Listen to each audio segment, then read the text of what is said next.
everybody, it's Romania Black, and we're on episode 5 of Life Lessons with Uramichi Oniisan, and oh my god, I can't stop watching this show. I know I'm watching ahead, but I can't stop because it's so damn funny, it's so damn relatable, and now there's all this shipping involved, there's multi-ships, it can go so many different directions. I'm just living my best life, and simultaneously my most relatable life with Uramichi Oniisan, so that's really exciting. I do have a couple comments I want to bring up before we start, but I'm super excited. We're getting more into these characters and more into not only Uramichi, but also Ikateru, also Usahara, who I want to call Usao, not only Kumao's character, the muddy bunny and the bear, but also into Tadano's life. Like our main 5 characters, we're really starting to get into a little bit into their backstories, a little bit into them. We got a little bit on Ikateru last episode with his sister and him living with her.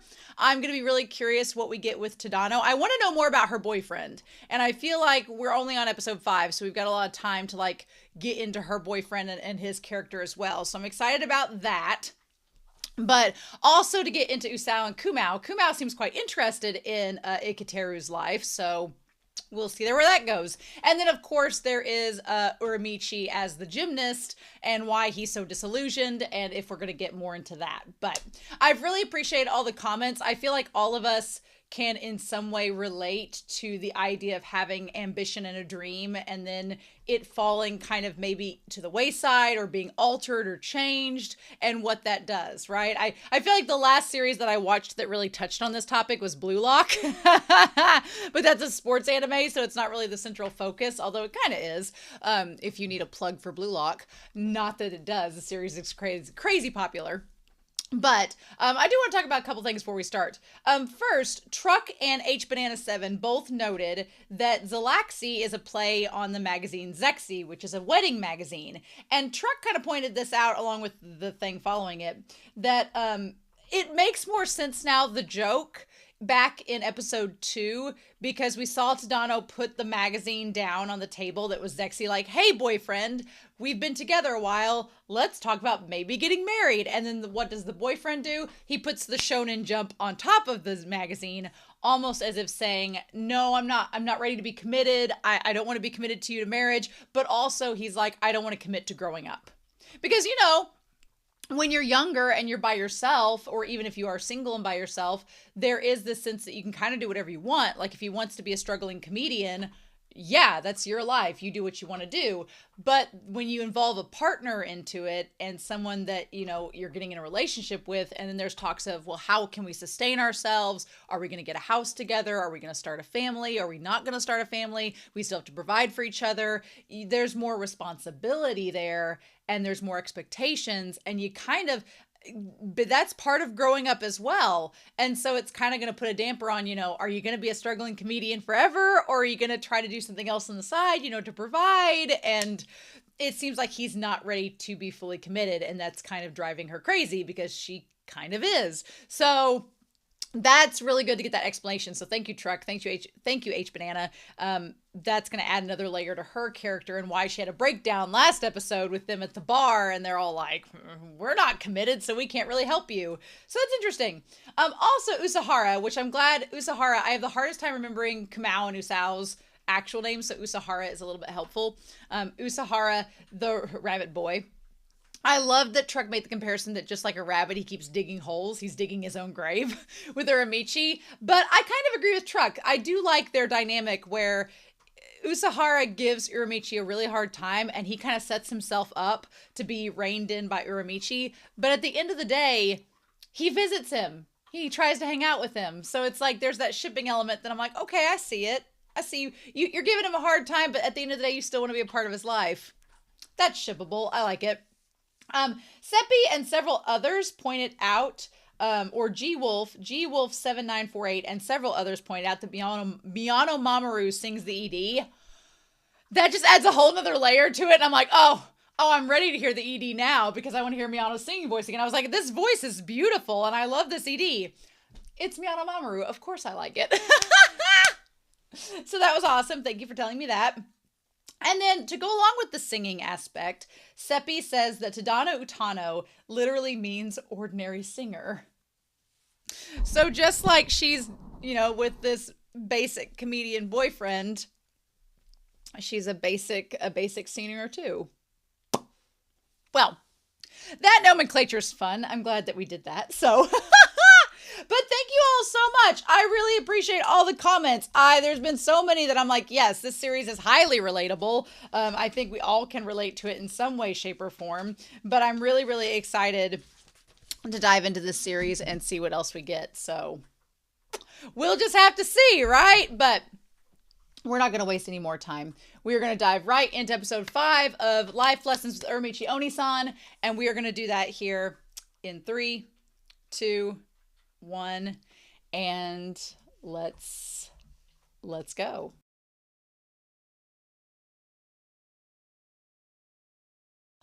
Oh, wow. So this series has taken a slight turn in giving us a much more somber episode than I anticipated, that really, I think, dived into kind of the heart and soul of the themes with Uramichi and kind of what he's going through and why he's struggling so much. And so that little crab song at the end, this is Whiteboard Coon, by the way.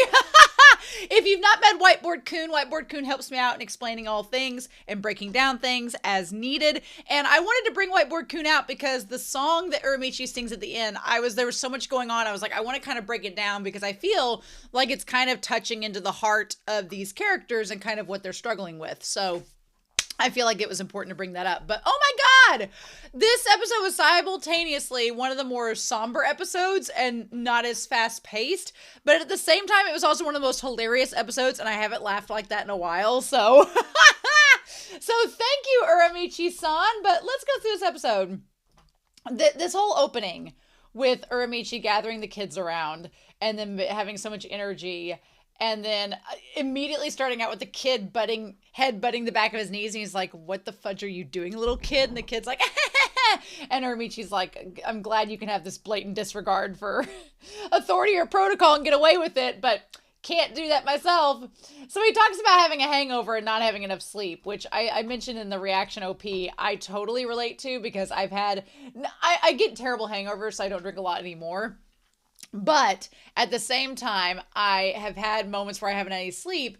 And, when you're a TV host, you have certain expectations for your job. When you're a teacher, I think a lot of people, and maybe some modern teachers, are more open with showing like that they're run down or burn out. And I'm not a burnout teacher by any means. I love teaching, but we're all human. And at the end of the day, there's some days you wake up and you just don't feel good. You just don't feel like doing a lesson, and it's just your day is not going the way that it wants to, or you're late for work, or factors don't add up. And I always felt, starting out as a teacher, that I had to always be perfect, that when I walked in the classroom I had to be this picture perfect, innocent, like, oh my gosh. And even now I still try to go in with like this cheery and great personality, like, oh, it's time to teach today, even if I'm not feeling it myself, because I've had some mornings where I've had a headache or I've not felt good, but you just put on this gloss of everything's great because you have a job to do, and you don't want to just like sit there and wallow, even though I've seen teachers do that, and just be miserable. You don't want to put off that air for students. You want them to be inspired. And so that's kind of like how I go about my job.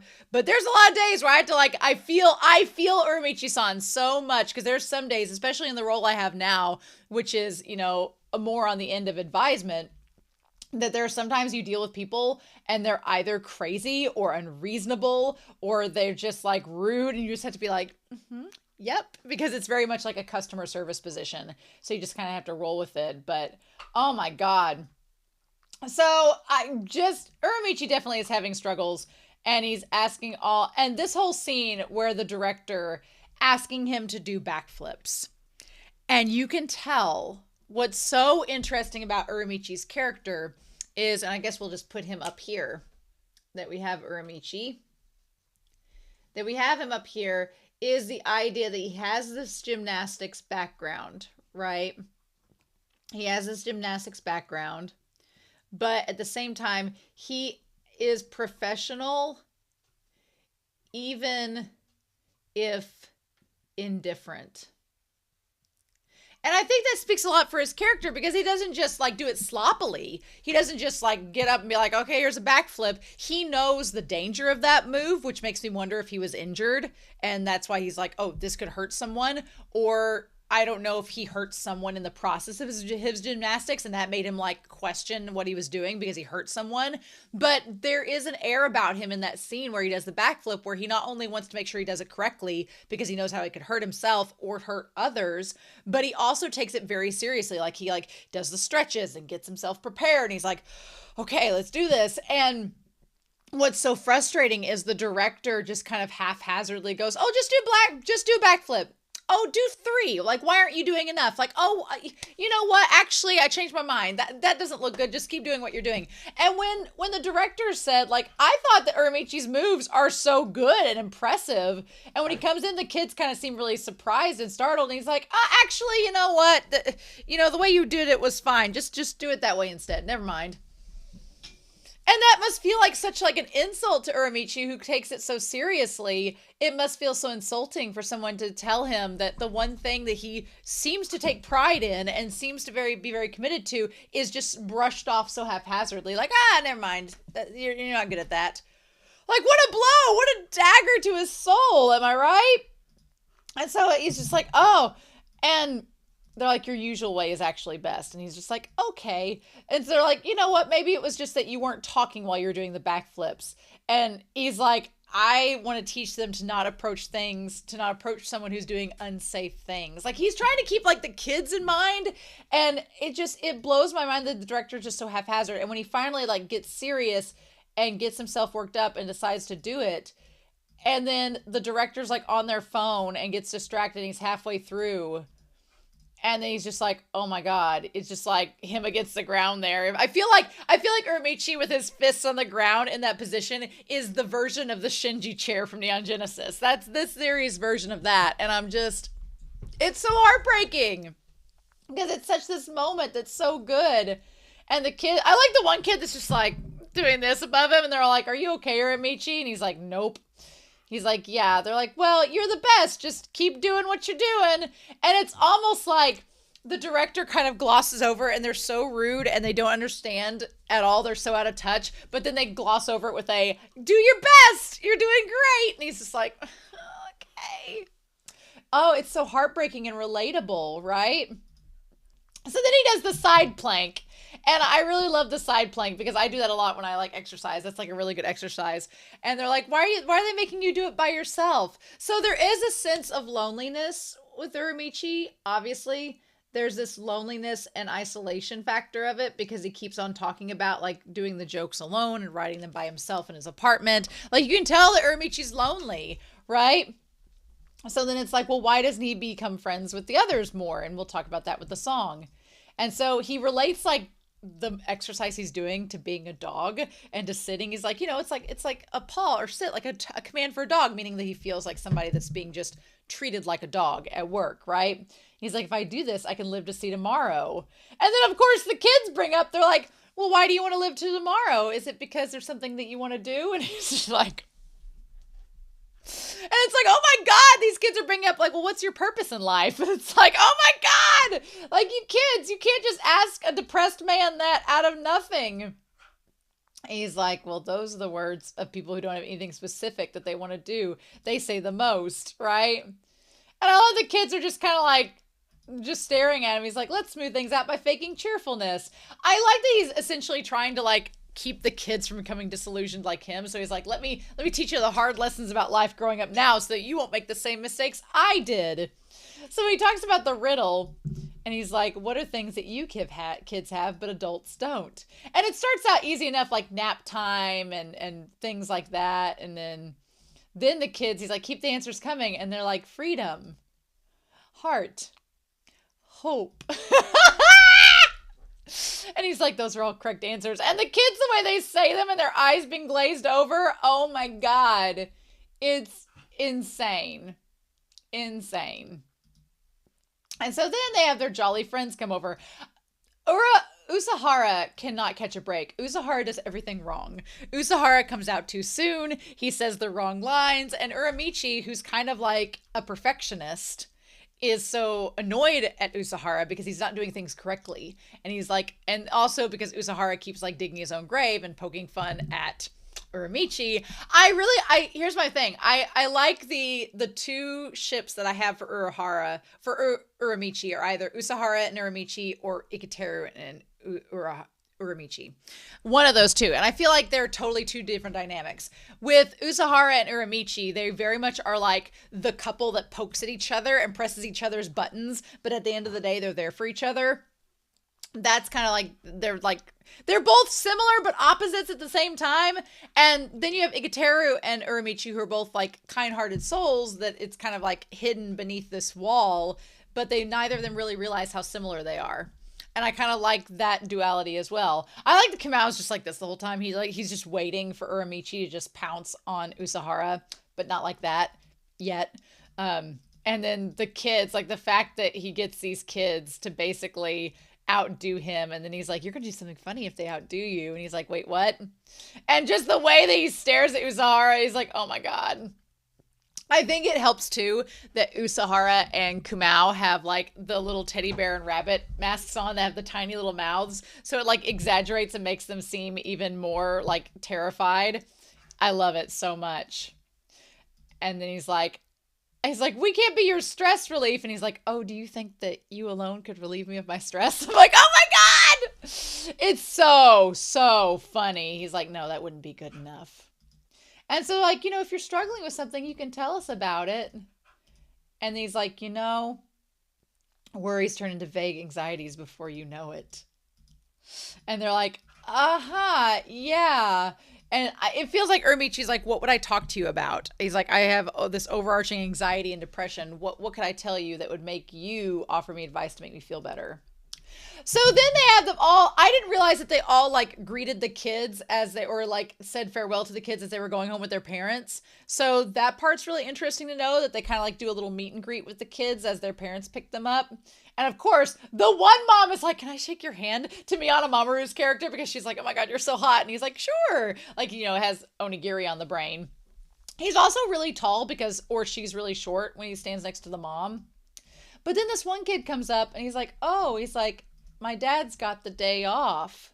So he tells him, as he's like playing with his clothes, he's like, mm-hmm.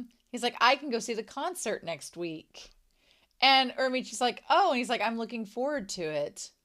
So there is in that moment, like the one kid that's like, I'm looking forward to the concert. There is this sense of accomplishment or reaching the kids.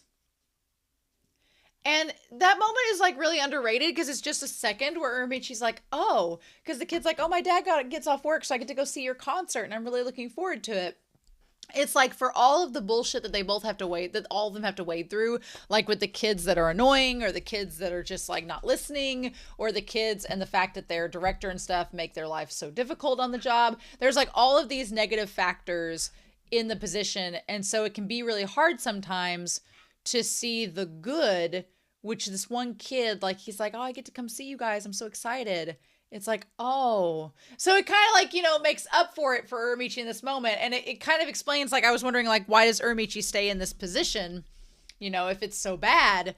But then this kid says that, and it's like, okay, well, it's, maybe that's why. Maybe it's reaching that one kid or two and getting them to, like, share that kindness.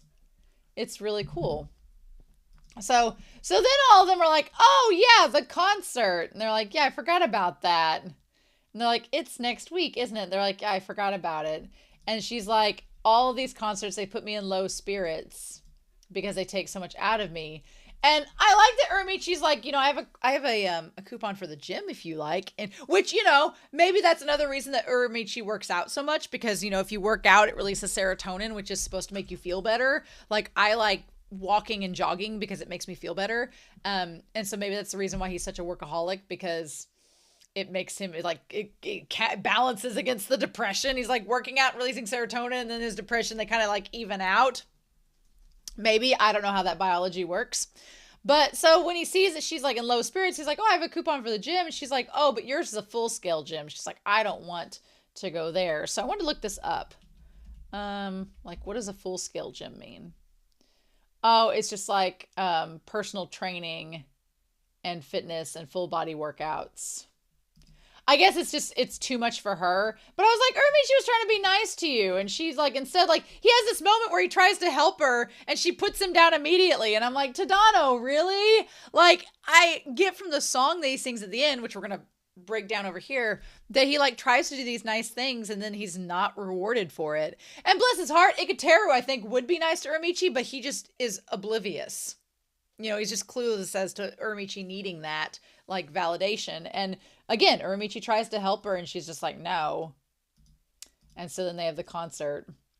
I don't know how many times a year they do this concert. They make it seem like it's like a once or twice a year thing. So let's do our chart over here of showing what our characters want. And we have Uramichi up here. Usahara wants to go on a date. Usahara wants a relationship. He wants a relationship. He, doesn't want to be alone. So there's that. And we'll talk about that with the choreographer later. Kumao seems to want to get to know or stay close to Ikateru, but we'll talk about that when we get to the crab scene, right? Then we have Tadano. And Tadano wants a serious relationship / marriage, because she believes that that is going to make her happy.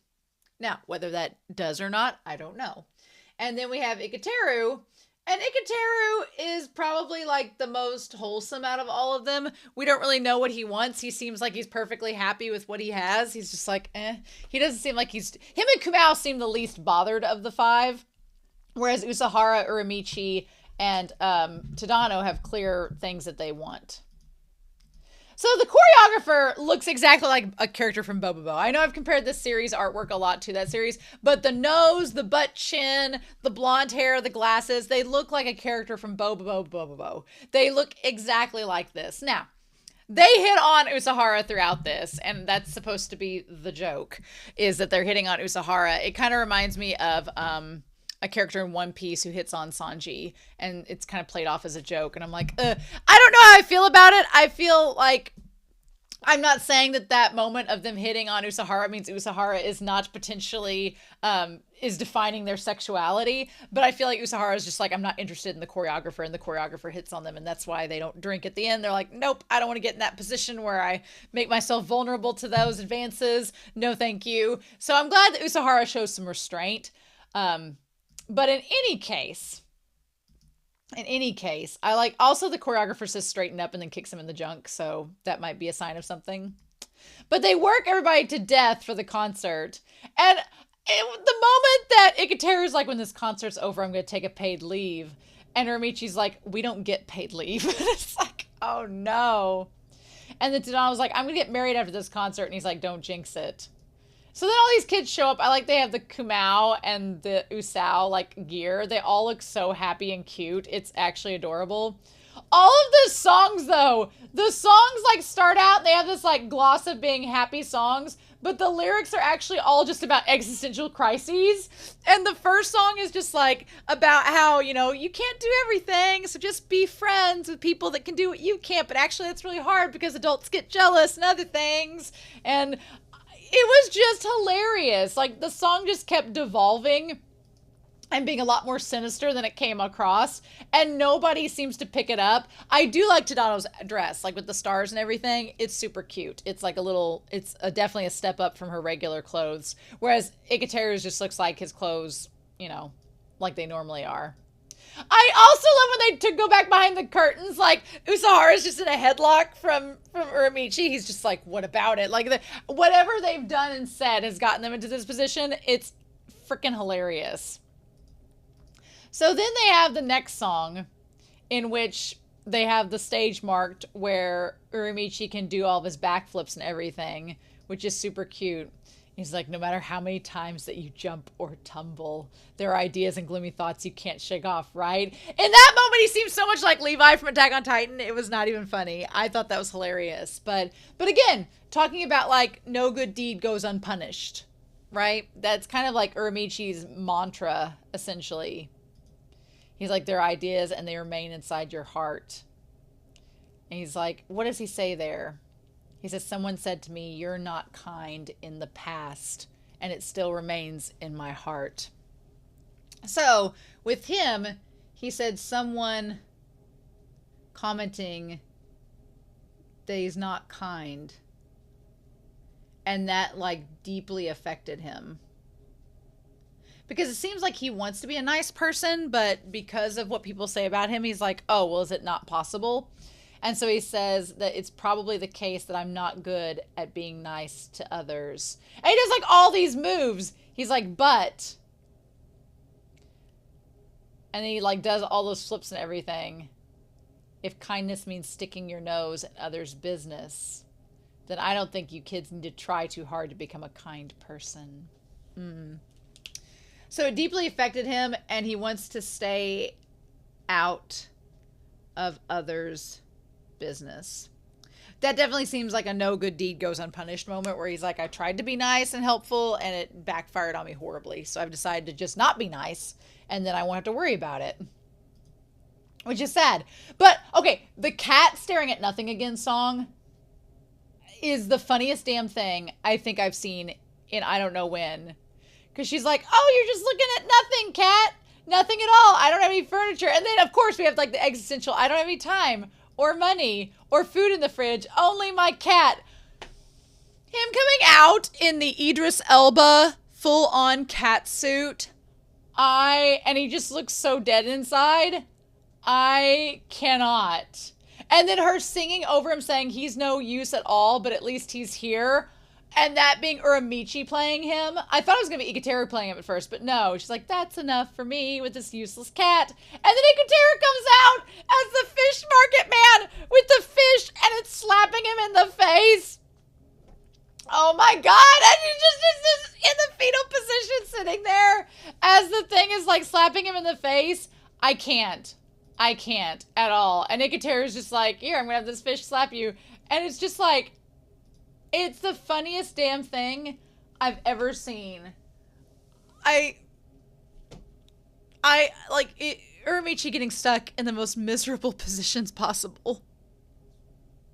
It's like you want to root for him. The struggle is real, right? So then they all leave. They've all finished, and the choreographer's like, great work. And of course, he goes over there and hits on Usahara and like totally gets up in his space. I like that Uramichi kind of looks away, like, I don't know how I feel about that. I'm like, giving me more shipper fuel. I feel bad for Usahara because I'm like, don't let somebody in your space like that. And then director's like, let's go to the after party. I definitely don't ship Kumao and Usahara after this because Kamau just seems to like, he doesn't really try to stop them. And I kind of figured Kamau would, but he doesn't. And then Tadano, she just wants to like drink her worries away, and Uramichi's already gone home. He did not want to socialize or go to the after party. I love how he looks up at the stars and kind of just like, almost like he's looking up, trying to visualize like his life and where it could go to. And then Kamiya starts to sing this song, and I forgot what Kamiya's singing voice is like. I thought Kamiya has a good singing voice. It's a lot higher pitched than one would expect, but yeah, and everybody's just cheering. And she's just like downing the beer. She's just like trying to drink away her problems and not think about them. Meanwhile, the choreographer is like hitting on Usahara, who wanted to go on a date, but that is not the date they wanted to go on. And he looks down at the beer being like, do I drink away my troubles and potentially get in a bad situation, or do I just ignore it? What do I do? What do I end up doing? And I like that the star on the beer logo like fades into the other stars. So, interesting. So we get this song that Uramichi sings, and I want to kind of break it down, right? So the lines are, if I fall because I'm walking while only looking up, I'd rather be looking down. So it talks about Uramichi being grounded and focused on what his grounding or footwork is. He's like, it almost makes him seem like if he's looking up and not paying attention to what's around him, if he's just foolishly looking up at the sky and his ambitions and thinking of things, in the future that are not to be, and he falls because of it, he's like, I don't want that to be the case. And so, but him looking down at the ground, he's like, there are things you can only notice when you're looking down. And so he's like, see, there's a small crab over there. And the little tiny crab that he chooses to save, like, I always feel like, you know, when I see a turtle crossing the road, I'll like stop my car and go get the turtle and help him move across. He's like, small crab, what are you doing there? And then we cut straight to the crabs like being eaten at the restaurant, right? I feel bad if he got hit by a car, so I grabbed him and put him back in the river. Meanwhile, these people are like, oh yeah, but it's like the idea of Uramichi, it's that cycle where Uramichi's like, I didn't want the crab to get hit by the car, so I put him back in the river to save him. But then from the river, they're plucked out and then they're eaten by Uramichi. So it creates this cycle. And it's like, you know, no good deed goes unpunished. He's like, I can prevent you from getting hit by the car now, but you're probably going to be eaten either. So which is worse, getting hit by the car or eventually getting eaten? And if eventually getting eaten gives you a purpose, then is that better than getting hit by the car?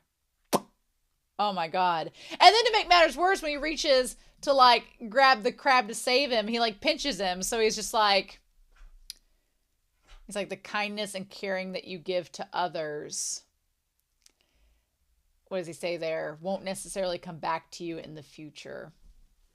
So his big fear is that the kindness is not repaid.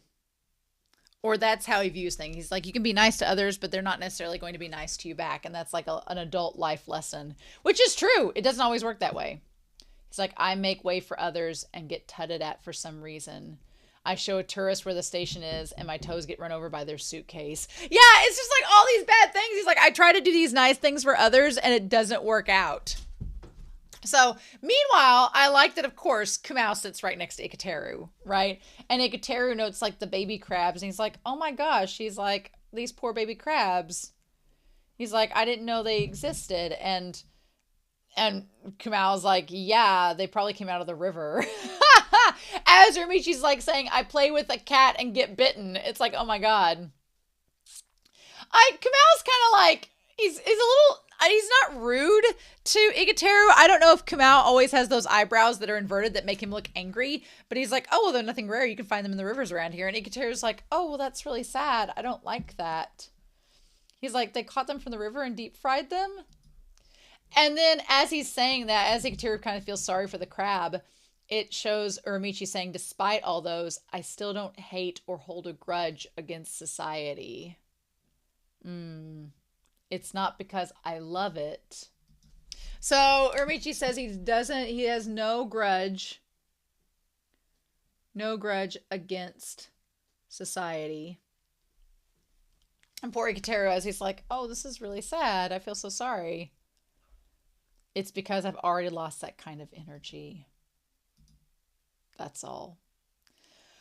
Oh, he's like, I don't even feel bad for society. He's like, I don't have the time or capacity to save up the energy to fight unreasonableists. It's just like he's basically given up. He's given up without the energy to like stand up or fight back against what he feels society has dealt him. And that's so sad. Oh, it's so sad. As we see, like, I like that Ikateru, like, took a moment to, like, contemplate, like, them eating the crab, and then he's like, well, we paid for it. It's here. It's already dead and fried. I guess I might as well eat it. Whereas Tadano and them were just, like, shoveling them in without questioning. Right? Just flowing like some soma noodles. Unreasonableness is closing in on me. And I like that she keeps on drinking while the others, like, I like that you see Ikateru eating the crabs now, and then Kamau and Usao are just both like, okay. Oh, the anxiety comes pouring down on me. We don't get a fan servicey scene of Uramichi in the shower, but, you know, classy. Keep it classy, show. We're not going to be crazy with it. But then he gets out and, like, sees the weather, has his, like, his vegetables and his beer, watches the weather and sees what's going to happen for tomorrow's forecast, which, again, shows that he does care. He still cares about his regimen. He still cares about, you know, how he eats and everything. The drinking is a problem, obviously, because it's, like, you know, not alcoholism necessarily, but it's borderline. But it shows that he still does care about what's to come in his life, and he is still, taking that into account. But in the same regard, he just feels kind of very disillusioned. And then he sees, but the fact that he smiles when he sees the little pinky, the Band-Aid there, the fact that he smiles, it's almost like him saying, I did try to do something good. And even though the world kind of like bit back, it still shows that that I'm still here and I'm still doing things. It's hurt so much because Uramichi is very much like, you can tell that he's so disillusioned, he's so depressed and lonely, but at the same time, he still has this like perfectionist side to him, and he still wants to do these things. And there's little moments where he does see some like reward to it. So it's like, it's hard. Oh, I feel for him. I feel for Uramichi so much. And I just want the best for him. So it's hard. And I don't know what come here. My dog is like trying to grunt at me. So yeah. I don't know about Kumao and Ikateru after this. Kumao may have a lot of interest in Ikateru, but I don't know how compatible they are, because especially looking at the ED and seeing like Ikateru is a dog guy and Kumao is a cat man. Are they really that compatible? I like the idea of Kumao thinking that they are and trying to get with Ikateru, but them not having any chemistry whatsoever. Meanwhile, Ikateru seems to have a lot of chemistry with Uramichi, and Uramichi, hilariously enough, has a lot of chemistry with Usahara. So I want to see more of Usahara's story and I want to see more of Usahara and Tadano. I feel like their two side stories are very interesting, like what their beefs are. Usahara with not finding a relationship, Tadano with her relationship not working out. I would love to see more with that, but we'll just have to see. So in any case, I'm super excited to see what happens, what we get next week. But y'all, this episode was hilarious and heartbreaking and very, very sweet. So I'm rooting for Uramichi-san. I'm rooting for him hard. So I hope you all have a wonderful week. Please stay safe, take care, and I'll see y'all next week with episode 6 of Life Lessons with Uramichi-san.